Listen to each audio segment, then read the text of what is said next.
Masters के भाग 2 में आपका स्वागत है। इस दुनिया में सिर्फ 5% लोग ऐसे हैं जिन्हें आप धनवान कह सकते हैं, जिन्होंने बहुत सारा पैसा कमाया है। 95% लोग ऐसे हैं जो सिर्फ अपनी जरूरतों के लिए पूरा जीवन संघर्ष करते रहते हैं। दूसरे शब्दों में कहूं तो आप सिर्फ 5% लोगों को कामयाब लोगों की संज्ञा दे सकते हैं। सवाल यह है कि ये 5% लोग कौन हैं, कहां से आए और सिर्फ 5% लोग ही क्यों अमीर हैं। आप जानकर हैरान होंगे दोस्तों कि इस दुनिया में जितने भी कामयाब लोग हैं उनमें से 95% लोग औसत परिवारों से निकल के आए। सिर्फ 5% लोग ऐसे हैं जो चांदी का चम्मच मुंह में लेके पैदा हुए हैं, यानी कि रईस परिवारों में पैदा हुए हैं। आप अपने आसपास जितने भी कामयाब लोग जिनके नाम आप जानते हैं, जिनसे आप इंस्पायर्ड हैं, आप गूगल पर जाकर उनकी ऑटोबायोग्राफी पढ़ें तो आप पाएंगे कि ये सब लोग बिल्कुल जमीन से उठकर ऊपर पहुंचे। आप धीरूभाई अंबानी की बात करिए, आप हल्दीराम वाले की बात करिए, आप बीकानेर वाले की बात करिए, आप पेटीएम के विजय शेखर शर्मा की बात करिए, आप एप्पल कंपनी के मालिक स्टीव जॉब की बात करिए, आप फेसबुक के मालिक मार्क जुकरबर्ग की बात करिए। ये सब लोग कौन हैं और कहां से आए? ये सब लोग नीचे से उठकर, जमीन से उठकर आकाश में पहुंचे। आज हमें समझना यह है आखिर इन लोगों में ऐसा क्या अलग था, कैसे ये जमीन से उठकर ऊपर पहुंच गए और बाकी 95% लोग जीवन भर अपनी जरूरतों को पूरा करने के लिए संघर्ष करते रहते हैं। भगवान ने इनको भी 2 हाथ दिए, हमको भी 2 हाथ दिए, इनको भी 2 आंखें दी हैं, हमको भी 2 आंखें दी हैं, हमको भी वही शरीर दिया, इनको भी वही शरीर दिया है। इनको भी काम करने के लिए 40 वर्ष मिले, हमें भी काम करने के लिए 40 वर्ष मिले। इनके भी एक दिन में 24 घंटे हैं और हमारे भी एक दिन में 24 घंटे हैं। फिर कैसे ये लोग आकाश की बुलंदियों को छू गए और हम आज भी संघर्ष कर रहे हैं? चलिए आज इस राज और रहस्य पे पर्दा उठाते हैं। अगर आप ज्यादा पैसा कमाने का रहस्य जानना चाहते हैं, उससे पहले हमें यह समझना होगा कि हम लोग पैसा कमाते कैसे। दोस्तों, हम सब लोग अपनी स्किल और अपना टाइम बेचकर पैसा कमाते हैं। अब ये स्किल क्या होती है? अगर कोई अकाउंटेंट है तो अकाउंटेंसी उसकी स्किल है, अगर कोई सेल्समैन है तो सेल्समैनशिप उसकी स्किल है। हमारे स्किल के स्तर से हमारे समय की कीमत तय होती है। हम सब लोग अपनी स्किल और टाइम बेचकर पैसा कमाते हैं। अब दोस्तों, पैसा 2 तरीके से कमाया जाता है। एक होती है लीनियर इनकम और एक होती है लेवरेज इनकम। अब ये लीनियर इनकम क्या है और लेवरेज इनकम क्या है? लीनियर इनकम में हम खुद काम करते हैं और अपना समय और अपनी स्किल को सेल करके पैसा कमाते हैं। लेवरेज इनकम में बहुत सारे लोग हमारे लिए काम करते हैं और उनकी स्किल और टाइम से हम अपना टाइम मल्टीप्लाई करके पैसा कमाते हैं। चलिए इसको एक उदाहरण से समझते हैं। मैं आपको एक परिवार से मिलाता हूं। मिस्टर गिरीश, उनकी पत्नी संगीता और उनके 2 बच्चे। बड़ा बेटा मयंक जो 5वीं क्लास में पढ़ता है और छोटी बेटी रेखा जो 3री क्लास में पढ़ती है। यह पूरा परिवार एक छोटे से शहर के एक छोटे से मोहल्ले में किराए पर रहता है। गिरीश शहर के जाने माने स्कूटर के शोरूम लूथरा स्कूटर पर जॉब करते हैं। ये हफ्ते में 6 दिन और महीने के 25 दिन 8 घंटे रोज लूथरा स्कूटर पर जॉब करते हैं और इसके लिए मिस्टर लूथरा इनको 20,000 रुपए महीने की तनख्वाह देते हैं। चलिए मिस्टर गिरीश के स्किल और समय की कीमत कैलकुलेट करते हैं। क्या आप मुझे बता सकते हैं कि गिरीश महीने में कितने घंटे काम करते हैं? अगर महीने में वो 25 दिन और रोज 8 घंटे काम करते हैं तो अगर मैं 25 को 8 से मल्टीप्लाई करूं तो ये होता है 200 घंटे। तो गिरीश हर महीने लूथरा स्कूटर पर 200 घंटे काम करते हैं, जिसके बदले उन्हें 20,000 रुपए मिलते हैं। इस हिसाब से उनके 1 घंटे की कीमत हुई, अगर मैं 20,000 को डिवाइड करूं 200 से तो ये हुई 100 रुपए। यानी कि मिस्टर गिरीश अपनी सेल्समैन स्किल और अपना समय मिस्टर लूथरा को 100 रुपए प्रति घंटा के हिसाब से बेचते हैं। इस 20,000 रुपए महीने की तनख्वाह में गिरीश और संगीता जैसे तैसे अपना गुजारा चलाते हैं। लेकिन अब मैं आपसे एक सवाल पूछना चाहता हूं, क्या गिरीश और संगीता के कोई सपने नहीं है? बिल्कुल है दोस्तों, जैसे आपके सपने हैं, मेरे सपने हैं, गिरीश और संगीता के भी कुछ सपने हैं। चलिए एक बार इनके सपनों पे गौर फरमाते हैं। गिरीश और संगीता का सपना है कि उनके शहर में एक छोटी सी कॉलोनी है, सीतापुरी। उस कॉलोनी में उनका एक छोटा सा घर हो। आज उस घर की कीमत है लगभग 20 लाख रुपए। उनका एक और सपना है कि उनके पास काश एक छोटी सी कार, और उस कार की कीमत है 5 लाख रुपए। इसके अलावा गिरीश और संगीता के दोनों बच्चे बहुत इंटेलिजेंट हैं। उनका ख्वाब है कि बड़े होकर वो उन्हें इंजीनियर और डॉक्टर बनाए, यानी उनको किसी इंजीनियरिंग कॉलेज और मेडिकल कॉलेज में एडमिशन दिलाए। उसके लिए भी उन्हें 10 लाख रुपए की आवश्यकता होगी। दोनों बच्चों की शादियां भी करनी है, और आप सब जानते हैं आज की डेट में एक शादी का खर्च कम से कम 10 लाख रुपए है। इसके अलावा उन्हें अपने बुढ़ापे की भी चिंता है। वो अपने बुढ़ापे के लिए भी पैसे जोड़ना चाहते हैं। अगर आप गिरीश और संगीता के इन सपनों पर गौर करें और सोचें कि अगर उन्हें अपने सपने पूरे करने हैं तो आज की डेट में उनके पास कितना पैसा होना चाहिए। अगर उन्हें छोटा सा घर खरीदना है जिसकी कीमत 20 लाख रुपए है, और अगर वो इस घर को लोन पर लेते हैं तो कम से कम 20,000 रुपए की किस्त इस घर की बनेगी। अगर उन्हें छोटी सी कार खरीदनी है जिसकी कीमत 5 लाख रुपए है तो उसकी किस्त बनेगी कम से कम 7,000 रुपए। अगर दोनों बच्चों की पढ़ाई के लिए और शादी के लिए उन्हें पैसा जोड़ना है तो उसके लिए उन्हें कम से कम 30,000 रुपए महीने की सेविंग करनी पड़ेगी। इसके अलावा अगर वो अपने बुढ़ापे के लिए पैसा जोड़ना चाहते हैं तो उसके लिए भी उन्हें 5,000 रुपए की सेविंग करनी पड़ेगी। अगर आप इन सब पैसों को टोटल करेंगे तो गिरीश और संगीता को कम से कम 80,000 रुपए महीना चाहिए, लेकिन आज उनकी तनख्वाह है 20,000 रुपए। अब गिरीश और संगीता के पास दो ऑप्शन है। पहली ऑप्शन यह है कि वो अपने सपनों को दफन कर दें और इसके बारे में सोचना बंद कर दें। दूसरी ऑप्शन यह है कि वो किसी तरह से अपनी इनकम को बढ़ाए। आज गिरीश की तनख्वाह है 20,000 रुपए, संगीता होम मेकर है। क्या आप बता सकते हैं कि इनके पास अपनी इनकम को बढ़ाने के क्या क्या विकल्प मौजूद है? ज्यादातर जॉब क्लास फैमिलीज के पास 2-3 विकल्प ही होते हैं। मैं वो आपके साथ डिस्कस करता हूं। गिरीश के पास पहला विकल्प है कि वो पार्ट टाइम जॉब करे। दूसरी उम्मीद जो गिरीश को है वो ये है कि उनकी सैलरी इंक्रीज हो जाएगी। और तीसरा विकल्प उनके पास है कि संगीता भी घर के कामों से समय निकाल कर कोई काम करे। चलिए एक एक करके तीनों विकल्पों पे गौर करते हैं। पहला विकल्प है कि गिरीश पार्ट टाइम जॉब करे। हमने देखा था कि गिरीश के 1 घंटे की कीमत है 100 रुपए। वो पहले से ही 8 घंटे रोज काम कर रहे हैं। क्या लगता है आपको कितने घंटे वो पार्ट टाइम काम और कर सकते हैं? मान लेते हैं गिरीश ने ये सोचा कि वो 8 घंटे की जगह 12 घंटे काम करेंगे और महीने के 25 दिन काम करेंगे। क्या आप मुझे गिरीश की नई इनकम बता सकते हैं? अगर आप 25 दिनों को 12 घंटों से मल्टीप्लाई करें और उसको 100 रुपए से मल्टीप्लाई कर दें तो आप देखेंगे कि गिरीश की नई इनकम होगी 30,000 रुपए महीना। क्या हम 80,000 रुपए तक पहुंचे दोस्तों? नहीं पहुंचे। अब दूसरी ऑप्शन पे बात करते हैं। दूसरी उम्मीद जो गिरीश की है वो है कि उनकी तनख्वाह बढ़ जाएगी। अगर आप ज्यादातर कंपनियों पर नजर मारें तो जो कंपनीज अच्छा प्रॉफिट करती हैं उसके बावजूद भी वो अपने एम्प्लॉय की अधिकतम 1 साल में 10% तनख्वाह बढ़ाती है। अगर गिरीश की भी 10% तनख्वाह बढ़ जाए तो ये तनख्वाह 30,000 से 33,000 रुपए हो जाएगी।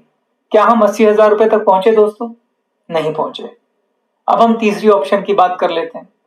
तीसरी ऑप्शन है कि संगीता अपने घर के कामों से फुर्सत निकालकर कोई पार्ट टाइम काम करे। क्या आपको लगता है कि संगीता के पार्ट टाइम काम करने से ये लोग अपने 80,000 के लक्ष्य को पूरा कर लेंगे? तो आप और मैं हम सब जानते हैं कि उत्तर है ना। तो दोस्तों आपने देखा कि गिरीश और संगीता कितना भी हार्डवर्क कर ले, कितनी भी मेहनत कर ले, वो अपने 80,000 के लक्ष्य को नहीं छू सकते। यह कहानी सिर्फ गिरीश और संगीता की नहीं है, ये हम में से बहुत सारे लोगों की कहानी है। समस्या कहां है? समस्या यह है दोस्तों कि ये लोग लीनियर इनकम कर रहे हैं। जैसा कि मैंने पहले बताया था, हम सब लोग अपना समय बेचकर पैसा कमाते हैं और समय के साथ समस्या यह है कि हम सबके पास समय लिमिटेड है। हम सबके पास एक दिन में 24 घंटे हैं। अगर गिरीश 24 के 24 घंटे भी काम कर ले तो वो एक लिमिट से ज्यादा पैसा नहीं कमा सकता। फिर अनलिमिटेड पैसा कमाने की चाबी क्या है? अनलिमिटेड पैसा कमाने की चाबी है लेवरेज इनकम। अब ये लेवरेज इनकम क्या होती है, इसको भी मैं आपको एक उदाहरण के साथ समझाता हूं। उसके लिए मिलते हैं एक ऐसे शख्स से जिनके ये सारे सपने पूरे हुए, जिसके पास अपना घर भी है, जिसके पास बड़ी बड़ी गाड़ियां भी हैं, जिसके बच्चे बड़े बड़े कॉलेज और यूनिवर्सिटी में पढ़ते हैं, जिसको अपने बुढ़ापे की भी चिंता नहीं है। चलिए ऐसे एक व्यक्ति से मिलते हैं और इस व्यक्ति का नाम है मिस्टर लूथरा। जी हाँ, मिस्टर लूथरा गिरीश के बॉस। मिस्टर लूथरा के शोरूम में गिरीश जैसे 30 सेल्समैन काम करते हैं। मैं आपसे एक सवाल पूछना चाहता हूं, आपको क्या लगता है गिरीश के काम करने से मिस्टर लूथरा को कम से कम कितना फायदा होता होगा कि वो उसे 20,000 रुपए की तनख्वाह देते होंगे? वैसे तो ये फायदा बहुत ज्यादा होता है, लेकिन मैं आपको समझाने के लिए कहता हूं, मान लेते हैं डबल होता है। दूसरे शब्दों में, अगर गिरीश उनके शोरूम पे काम करते हैं और उनके काम करने की वजह से मिस्टर लूथरा को कम से कम 40,000 रुपए का फायदा होता है, तो वो उस 40,000 में से 20,000 गिरीश को बतौर तनख्वाह देते हैं और 20,000 रुपए अपनी जेब में डाल लेते हैं। इसका मतलब यह हुआ कि अगर गिरीश दिन में 8 घंटे काम करते हैं तो वो 4 घंटे अपने लिए काम करते हैं और 4 घंटे मिस्टर लूथरा के लिए काम करते हैं। यानी महीने में गिरीश अगर 200 घंटे काम करते हैं तो 100 घंटे अपने लिए काम करते हैं और 100 घंटे मिस्टर लूथरा के लिए काम करते हैं। गिरीश जैसे 30 सेल्समैन 100 घंटे अपने लिए और 100 घंटे मिस्टर लूथरा के लिए काम करते हैं। अगर आप इस हिसाब से देखें तो मिस्टर लूथरा के लिए एक महीने में कितने घंटे काम होता है? 30 एम्प्लॉय को अगर मैं 100 घंटों से मल्टीप्लाई कर दूं तो ये होता है 3,000 घंटे। यानी कि मिस्टर लूथरा के लिए एक महीने में 3,000 घंटे काम होता है और हर घंटे की कीमत है 100 रुपए। अब मैं इन 3,000 घंटों को 100 रुपए से मल्टीप्लाई कर दूं तो मिस्टर लूथरा की शुद्ध कमाई होती है 3 लाख रुपए। अब मेरा सवाल आपसे यह है कि मिस्टर लूथरा 3 लाख रुपए महीना कैसे कमा रहे हैं? मिस्टर लूथरा ने दूसरों के एफर्ट से अपने समय को मल्टीप्लाई किया है। जब आपके लिए ऐसे लोग काम करते हैं जो अपने लिए भी काम करते हैं और आपके लिए भी काम करते हैं, उससे आपके समय का गुणन होता है। और जैसा कि मैंने पहले कहा था, समय ही पैसा है। जब तक आप अपने समय को मल्टीप्लाई करना नहीं सीखेंगे, आप ज्यादा पैसा नहीं कमा सकते। और यही लेवरेज इनकम का कॉन्सेप्ट है दोस्तों। मिस्टर लूथरा लेवरेज इनकम के कॉन्सेप्ट पर काम कर रहे हैं। उन्होंने अपने नीचे 30 एम्प्लॉय रखे हैं और उन 30 एम्प्लॉय से वो अपने टाइम को मल्टीप्लाई करके ज्यादा पैसा कमा रहे हैं। मेरा अगला सवाल है, क्या मिस्टर लूथरा 3 लाख रुपए महीना से ज्यादा पैसा कमा सकते हैं? तो आंसर है यस। इसके लिए उन्हें क्या करना होगा? इसके लिए उन्हें कुछ नहीं करना है, अपने बिजनेस का विस्तार करना है। अभी वो एक शोरूम चलाते हैं, दूसरे शहर में एक और शोरूम खोल लें, वहां भी 30 एम्प्लॉय रखें। तीसरे शहर में एक और शोरूम खोल लें, वहां भी 30 एम्प्लॉय रखें। जैसे जैसे वो शोरूम खोलते जाएंगे, जैसे जैसे वो एम्प्लॉय बढ़ाते जाएंगे, वैसे वैसे उनका टाइम मल्टीप्लाई होता जाएगा और वैसे वैसे उनकी इनकम भी मल्टीप्लाई होती जाएगी। यही है दोस्तों लेवरेज इनकम। तो जिन भी रईस लोगों को आप देखते हैं, जिन भी धनवान लोगों को आप देखते हैं, जिन लोगों ने भी खूब सारा पैसा कमाया है, उन्होंने इसी सिद्धांत पे ही पैसा कमाया है। चलिए मैं आपको एक और एग्जांपल से लेवरेज इनकम की पावर को समझाता हूं। अब मैं आपको मिलाता हूं गोपाल जी से। गोपाल जी एक रिटेलर है जो एक किराना स्टोर चलाते हैं। गिरीश जी हर महीने इनकी दुकान से अपने घर के लिए लगभग 3,000 रुपए का राशन लेते हैं। मान लीजिए गोपाल जी के पास गिरीश जी जैसे 100 कस्टमर हैं। क्या आप मुझे बता सकते हैं गोपाल जी की मंथली टर्नओवर क्या होगी? अगर हर कस्टमर 3,000 का सामान लेता है और मैं 100 को 3,000 से मल्टीप्लाई करता हूं तो ये आता है 3 लाख रुपए। यानी गोपाल जी की मासिक टर्नओवर है 3 लाख रुपए। अगर गोपाल जी को लगभग 15% का ग्रॉस प्रॉफिट होता है तो क्या आप बता सकते हैं कि गोपाल जी का ग्रॉस प्रॉफिट क्या होगा? 3 लाख का 15% ये होता है 45,000 रुपए। दोस्तों ये 45,000 रुपए गोपाल जी का लीनियर इनकम है, क्योंकि वो अपनी दुकान पर अकेले काम करते हैं। गोपाल जी अपनी दुकान का माल गुप्ता एंड सन्स नाम के होलसेलर से लाते हैं, जिसके मालिक हैं गुप्ता जी। गुप्ता जी के पास गोपाल जी जैसे 10 रिटेलर अपनी अपनी दुकान का सामान खरीदने आते हैं। अब आप मुझे बता सकते हैं कि गुप्ता जी का मासिक टर्नओवर क्या होगा? गोपाल जी का मासिक टर्नओवर है 3 लाख रुपए, और गोपाल जी जैसे 10 रिटेलर उनके पास आते हैं गुप्ता जी के पास, तो इस हिसाब से गुप्ता जी का मासिक टर्नओवर होगा 30 लाख रुपए। मान लीजिए गुप्ता जी का होलसेलर मार्जिन है 10%, तो 30 लाख का 10% कितना होता है? 3 लाख रुपए। तो गुप्ता जी की इनकम कितनी हुई? 3 लाख रुपए। गुप्ता जी यहां पर लेवरेज इनकम कर रहे हैं। उनके आगे 10 रिटेलर हैं और उन्होंने अपने समय को इन 10 रिटेलर से मल्टीप्लाई किया, जिसकी वजह से उनकी इनकम 3 लाख रुपए है, जो कि गोपाल किराना स्टोर से ज्यादा है। गुप्ता जी अपना माल कहां से खरीदते हैं? पोपली ब्रदर नाम के एक डिस्ट्रीब्यूटर से। पोपली ब्रदर एक बड़े डिस्ट्रीब्यूटर हैं और गुप्ता जी जैसे 10 होलसेलर को अपना माल सप्लाई करते हैं, और हर होलसेलर के पास 10 रिटेलर हैं और हर रिटेलर के पास 100 कस्टमर हैं। तो क्या आप बता सकते हैं मिस्टर पोपली कितने कस्टमर को डील करते हैं? 10 गुणा 10 गुणा 100, यानी कि मिस्टर पोपली 10,000 कस्टमर को अपना माल सप्लाई करते हैं। अगर हर कस्टमर 3,000 रुपए का सामान खरीदता है तो मिस्टर पोपली की 3 करोड़ रुपए की टर्नओवर होती है।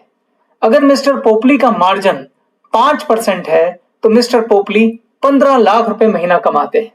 आप फिर से सोचिए कि मिस्टर पोपली 15 लाख रुपए महीना क्यों कमाते हैं? क्योंकि उन्होंने अपने टाइम को 10 होलसेलर और 100 रिटेलर की मदद से मल्टीप्लाई किया है, जिसकी वजह से वो 10,000 कस्टमर को माल सप्लाई कर पा रहे हैं। क्या मिस्टर पोपली अकेले 10,000 कस्टमर को माल सप्लाई कर सकते थे? नहीं। दूसरा सवाल, क्या मिस्टर पोपली अपनी इनकम 15 लाख को बढ़ा सकते हैं? बिल्कुल बढ़ा सकते हैं। उन्हें सिर्फ अपने होलसेलर की संख्या को बढ़ाना है। आज वो 10 हैं, फिर 11 करने हैं, फिर 12 करने हैं। 10 होलसेलर की वजह से मिस्टर पोपली 15 लाख रुपए महीना कमाते हैं, यानी एक होलसेलर से लगभग 1.5 लाख रुपए महीना कमाते हैं। इसका मतलब ये हुआ, जैसे जैसे वो होलसेलर बढ़ाते जाएंगे वैसे वैसे 1.5 लाख रुपया प्रति होलसेलर उनका बढ़ता जाएगा। और यही दोस्तों लेवरेज इनकम की पावर है। आप जैसे जैसे अपना समय मल्टीप्लाई करेंगे वैसे वैसे आपका इनकम भी बढ़ेगा। दूसरे शब्दों में, जैसे जैसे लोगों की संख्या बढ़ेगी, उन लोगों की संख्या जो आपके लिए काम करेंगे, वैसे वैसे आपका टाइम मल्टीप्लाई होगा और वैसे वैसे आपकी इनकम बढ़ेगी। तो निष्कर्ष ये है दोस्तों कि अगर गिरीश अपनी इनकम बढ़ाना चाहते हैं तो उन्हें कोई ऐसा काम करना पड़ेगा जो लेवरेज के सिद्धांत पे काम करता हो। अब आप ये कहेंगे कि भला ऐसा काम कहां मिलेगा, क्योंकि लेवरेज इनकम पे बेस काम करना आसान नहीं है। उसमें बहुत सारी इन्वेस्टमेंट, बहुत सारे एफर्ट्स, बहुत सारे रिस्क इन्वॉल्व होते हैं। चलो ये भी मैं आपको एक उदाहरण से समझाता हूं। मान लीजिए गिरीश गुप्ता जी की तरह एक होलसेलर बनने का फैसला करता है। वो ये सोचता है कि मैं अपनी नौकरी छोड़ दूंगा और नौकरी छोड़कर मैं भी गुप्ता जी की तरह होलसेलर बनूंगा। तो देखते हैं अगर हमें गुप्ता जी की तरह होलसेलर बनना है तो हमें क्या करना पड़ेगा। सबसे पहले हमें क्या चाहिए होगा? सबसे पहले हमें एक होलसेल मार्केट में दुकान चाहिए होगी। अगर होलसेल मार्केट में उस शहर में आप किराए की दुकान लेने जाएंगे तो कम से कम किराया होगा 20,000 रुपए महीना। और हमें क्या करना पड़ेगा? और हमें एक गोदाम किराए पे लेना पड़ेगा जहां आप अपना माल स्टॉक करेंगे, क्योंकि आप होलसेल का काम करने जा रहे हैं। तो कम से कम 5,000 रुपए महीना उस गोदाम का किराया होगा। इसके अलावा हमें माल भरने के लिए पैसे चाहिए। अब यह निर्भर करता है आपके साथ कितने रिटेलर जुड़े हुए हैं। जितना ज्यादा रिटेलर की संख्या आपके साथ जुड़ी हुई है उतना ज्यादा आपको माल स्टॉक करना पड़ेगा। पर शुरुआत के लिए मैं कहता हूं आपको 10 से 12 लाख रुपए का माल स्टॉक करना पड़ेगा।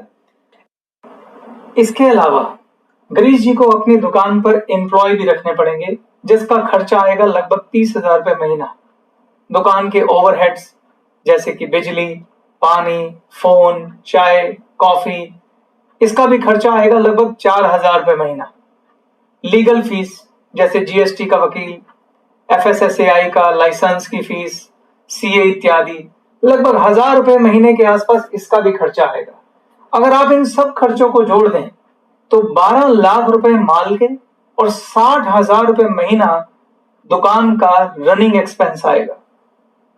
अब मेरा ये सवाल है दोस्तों, क्या गिरीश जी के पास 12-15 लाख रुपए इस बिजनेस को शुरू करने के लिए हैं? तो आंसर है नहीं। तो फिर वो 12-15 लाख रुपए कहां से लाएंगे? निसंदेह अगर उन्हें होलसेलर का बिजनेस करना है तो उसके लिए उन्हें 12 लाख रुपए कर्जे पर उठाने पड़ेंगे।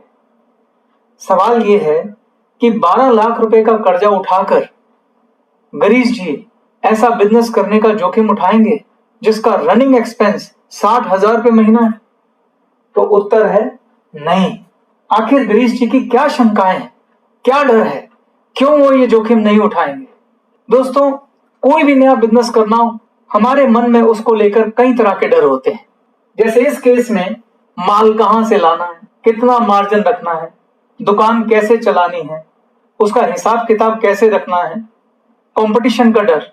पुराने और अनुभवी होलसेलर से कंपटीशन करना आसान नहीं है। नए रिटेलर जोड़ने के लिए हमें उन्हें ज्यादा मार्जिन और यहां तक कि उधार ऑफर करना पड़ सकता है, और उधार देना कितना जोखिम भरा काम है आप सब जानते हैं। मन में कई तरह के डर होते हैं। अगर बिजनेस ना चला तो हमारे ऊपर जो कर्जा है वो कैसे उतरेगा? और सबसे बड़ी बात, इस काम को करने के लिए गिरीश को अपनी चलती चलाई नौकरी छोड़नी पड़ेगी। अगर काम ना चला तो पता नहीं दोबारा नौकरी लगेगी या नहीं लगेगी। ऐसे अनगिनत डर गिरीश को बिजनेस करने की और ऐसा जोखिम उठाने की इजाजत नहीं देते हैं। मेरा सवाल है कि क्या गिरीश जी के ये डर जायज हैं? तो मेरा उत्तर है बिल्कुल जायज है। रिस्क लेना चाहिए, मगर कैलकुलेटिव रिस्क लेना चाहिए। उनकी फैमिली है, 2 बच्चे हैं, बड़ी मुश्किल से वो घर चला रहे हैं। वो अपनी नौकरी छोड़ दें और कर्जा ले लें और इतना बड़ा जोखिम लें, ये कोई आसान काम नहीं। और यही सारे डर हम जैसे लोगों को कभी भी लीनियर इनकम से लेवरेज इनकम पर शिफ्ट नहीं होने देते, कभी नौकरी छोड़कर बिजनेस की हिम्मत नहीं करने देते, और यही सारे डर हमें गरीबी के कुचक्र से बाहर निकलने नहीं देते। तो सवाल ये है कि क्या गिरीश जी के पास अपने सपने पूरे करने का कोई विकल्प नहीं है? कोई ऐसा काम नहीं है जहां इस तरह के डर ना हो, जहां हमें अपनी नौकरी ना छोड़नी पड़े, जहां हमें कोई कर्ज ना लेना पड़े, जहां कहीं परिवार को रिस्क पे ना लगाना पड़े, जहां सिर्फ मेहनत के दम पर हम लोग लीनियर इनकम से लेवरेज इनकम पर शिफ्ट हो सकें, जहां सिर्फ मेहनत के दम पर हम भी अपने सपनों को पूरा कर सकें, हम भी अपनी इनकम बढ़ा सकें? तो खुशखबरी ये है दोस्तों कि एक विकल्प है, और उस विकल्प का नाम है गेलवे। गेलवे वो बिजनेस है जिसमें ये सारी संभावनाएं हैं, जहां आपको अपनी नौकरी छोड़ने की जरूरत नहीं है, जहां पर लेवरेज इनकम के कॉन्सेप्ट पर बेस एक शानदार बिजनेस मॉडल है। उस बिजनेस मॉडल पर काम करके आप अपने इनकम को जितना चाहें उतना मल्टीप्लाई कर सकते हैं। तो मैं अपना सेकंड पार्ट यहीं खत्म करता हूं।